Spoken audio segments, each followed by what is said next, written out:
back to the FPL Battleground where we compete like king. My name is James and alongside me is Obaro. And this time around, we'll be taking a look at what transfers you need to do for game week 6. Yes, your game week 6 transfer plan. And after a very chaotic game week 5, I'm sure FPL managers are waiting for transfers this game week 6 and looking at players who we can get out of our team. Let's start with the obvious, Morgan Rogers, as well as his brother, talking about Oli Watkins. But then Morgan Rogers valued at 6.9, and yes, a high time to replace him with a very cheesy.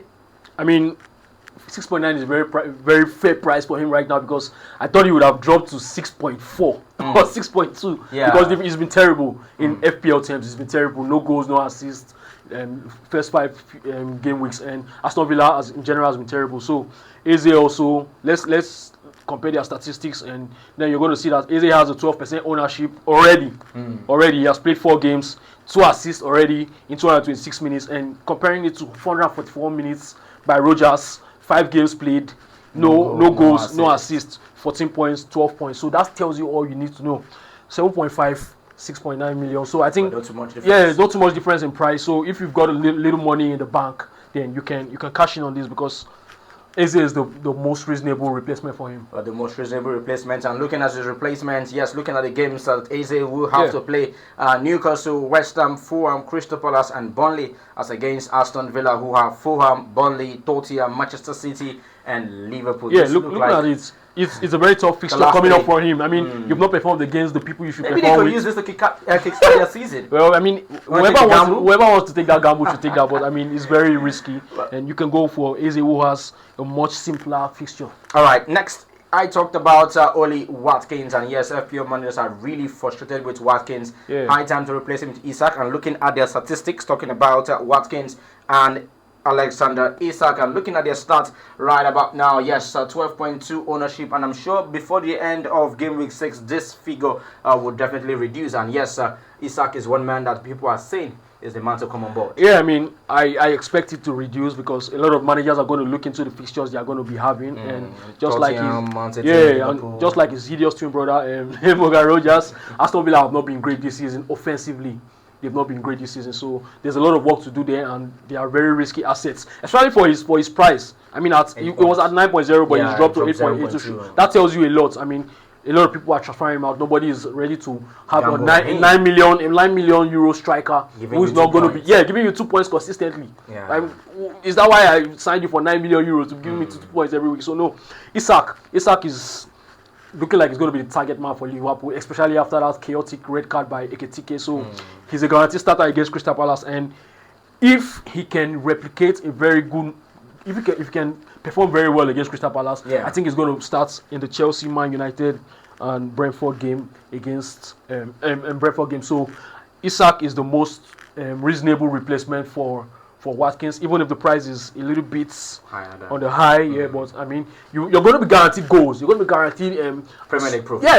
Assists as well, because he's a player that can give assists as well. So if you have Watkins, then if you have some money in your bank, then you can bring in Isak. You're not going to regret it. All right, not going to regret it. And next, let's look at a midfield option. Yes, Cole Palmer was one player at the start of the season. Everybody thought that this time around he would dazzle, but then injuries have kept Cole Palmer out of Chelsea's squad for quite some time. And yes, Phil Foden, we're going to see a different Foden from what we saw last season. Probably the Foden that won the Premier League Player of the Season. Now, looking at the ownership of Cole Palmer, owned by 19.6% FPL players, and against 3.5 for Phil Foden. Yeah, I mean, good change. It's very explainable, you know.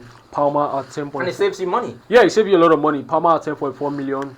Is a big loss. It's a big loss, because I mean, he's the main man at Chelsea, and we all know that penalty duties and all of that. But injuries have let him down, and looking for a reasonable replacement, you have to go to Phil Foden, because the situation at Man City now is that Phil Foden is going to be a starter for the next few weeks, and we already know what Phil Foden can do. He showed what he can do against Manchester United. He gave us a reminder of who he is against Manchester United, and he was against Arsenal. I mean, we didn't see him against Arsenal because that was a very strange game for the whole Man City as a whole. So looking at their next 5 fixtures, I mean, their next fixture is Burnley.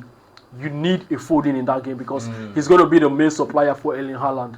Yeah, so Burnley, Brentford, Everton, Aston Villa and Bournemouth. These are very, very nice fixtures for Phil Foden. And given his price 8 million compared to 10.4 of Cole Palmer and an ownership of 3.5%. He could be a wild card for you, looking to get him in. He could be a very good wild card for you, and he already has a goal this season. He's played only 172 minutes with 16 points, so that tells you a lot. Right. Phil Foden is a must get. Very valuable replacement for you, yes. And yes, we go to the quiz arena, and yes, this time around, more goodies for our FPL fans. Yeah, I mean, you can predict the points as usual. Just predict the points of the 3 players here. We have Bukayo Saka, we have Phil Foden, and we have Isak. And we expect all these players to play this weekend. In fact, we expect them to start this weekend for their respective clubs. Yeah. So do yourself a favor, go do your permutations, do your thinking, do your Guardiola, whatever you want to do, and predict rightly, and you can get $5 after game week 6. All right, and let's still continue with the transfers for game week 6. And Ugo Ekitike, you mentioned it. He picked up a red card, yes, in the League Cup, and yes, a very, needless red card, and he would not play the game against Crystal Palace. Is it high time that we have to look at Evan Nielsen of Bournemouth? Yeah, I mean, Ekitike's situation is very strange because, even without that red card, we would have still had a debate of who was going to start the next game for Liverpool. But, he has given Isak the go-ahead carelessly. He has given him the go-ahead, and it's going to become even stranger because if Isak performs at a high level, then it's going to be...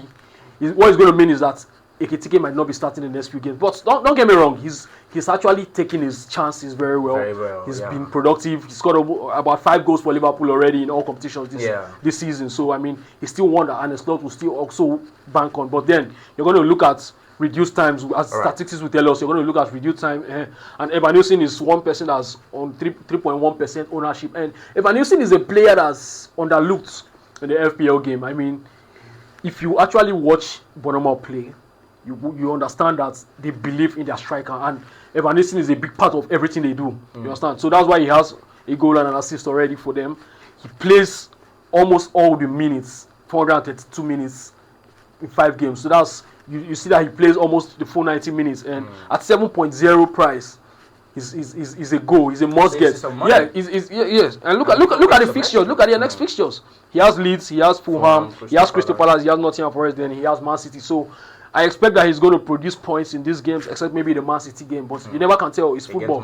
Yeah, he can always do something. So he's the natural replacement for Ekitike. So if you don't have him, go get him, and you're going to enjoy him. All right, natural replacement for Ekitike. And these are some of the transfers that we'll be taking a look at for game week 6, and I'm sure these have been very insightful, and yes, Obaro dissecting all of this information very well for you. Even I myself have even looked at, there's one player I know I'm going to get, I'm going to tell you, because looking at the features that he will play for the next 5 games, definitely it is one. Thank you very much, Obaro. Yeah, I mean, nice to be here again. All right.